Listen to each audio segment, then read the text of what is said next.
Hello guys, welcome back to K drama capsule. हम ड्रामे की स्टार्टिंग में अपने मेन लीड को देखते हैं जिसका नाम दायोंग होता है। वो बास्केटबॉल खेल रहा होता है, तभी वो देखता है कि उसकी गर्लफ्रेंड उससे मिलने आई होती है उसका नाम दाजंग होता है। फिर दायोंग उसके पास जाता है और कहता है क्या हुआ। दाजोंग कहती है मैं तुम्हें बाद में बताऊंगी। दायोंग मैच खेलने चला जाता है। फिर अचानक वो मैच छोड़कर दाजंग के पास जाता है। दाजंग दायोंग को देखकर रोने लगती है। दायोंग कहता है तुम और हमारे होने वाले बच्चे ही मेरा फ्यूचर है। फिर वो उसको हक कर लेता है। सीन कट हो जाता है। हम 18 ईयर लेटर का सीन देखते हैं। दायोंग अपने फ्रेंड के घर पर होता है। वो दोनों ब्रेकफास्ट कर रहे होते हैं। दायोंग कहता है मुझे यहाँ रहने देने के लिए शुक्रिया। वो दोनों ब्रेकफास्ट कर रहे होते हैं। दायोंग कहता है कि वो मुझसे डिवोर्स क्यों लेना चाहती है। उसका फ्रेंड कहता है क्या पता भाभी का कहीं अफेयर तो नहीं है। उसके फ्रेंड का नाम गोजिन होता है। फिर हम नेक्स्ट सीन देखते हैं। दाजक अपनी फ्रेंड के संग होती है। उसकी फ्रेंड का नाम रिन होता है।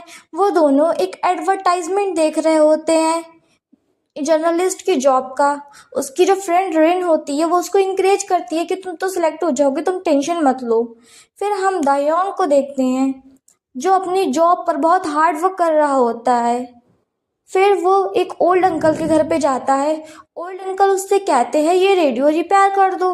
फिर वो रेडियो को रिपेयर कर देता है। फिर वो अंकल से कहता है कि काश मैं अपनी लाइफ को भी रिपेयर कर पाता।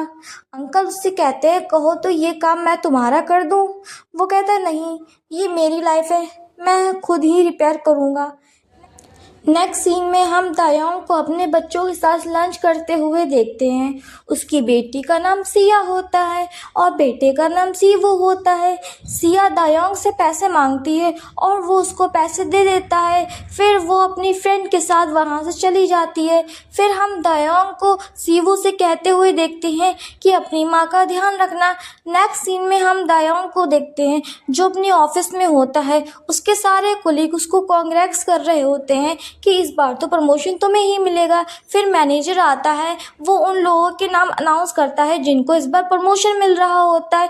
फिर वो दायोंग से कहता है तुम साइड हो जाओ और वो किसी और को प्रमोशन दे देता है। फिर दायोंग पार्टी में मैनेजर को बुलाता है और कहता है मुझे प्रमोशन क्यों नहीं दिया। मैनेजर बोलता है तुम प्रमोशन के लायक ही नहीं थे। फिर दायोंग की फैमिली के बारे में भी बुरा बोलता है। दायोंग को बहुत ज़्यादा गुस्सा आ जाता है। वो उसको हिट कर देता है और वहाँ से चला जाता है।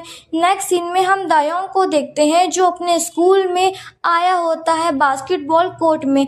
वो बॉल से गोल करने का ट्राई कर रहा होता है बट एक भी गोल नहीं कर पाता है। फिर जो लास्ट बॉल बची होती है वो उसमें एक विश मांगता है कि काश सब कुछ पहले जैसा हो जाए। फिर उससे गोल हो जाता है, एकदम लाइट चली जाती है, कुछ दिखता नहीं है।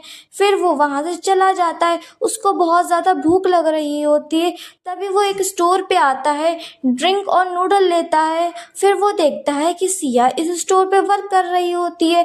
वो उस पे चिल्लाता है तुम यहाँ क्या कर रही हो, तुम्हें तो स्टडी रूम में होना चाहिए था। सिया कहती है तुम हो कौन। वो कहता है मैं तुम्हारा बाप हूँ। सिया को लेकर जाने लगता है। फिर सिया चिल्लाने लगती है। दायोंग मिरर में अपना फेस देखता है। वो देखता है ये तो बिल्कुल चेंज हो गया है। फिर वो वहाँ से चला जाता है। फिर वो गोजिन के पास जाता है। गोजिन उससे बोलता है तुम हो कौन। दायोंग बोलता है मैं तो दायोंग ही हूँ। फिर उन दोनों की थोड़ी लड़ाई होती है। फिर गोजिन दायोंग की ओल्ड पिक देखता है। उसको बिलीव हो जाता है कि ये तो दायोंग ही है। दायोंग उसको पूरी स्टोरी बताता है। गोजिन कहता है अब यंग होके तुम्हें क्या बनना है। दायोंग कहता है तुम मेरे पापा बन जाओ। फिर हम नेक्स्ट सीन देखते हैं।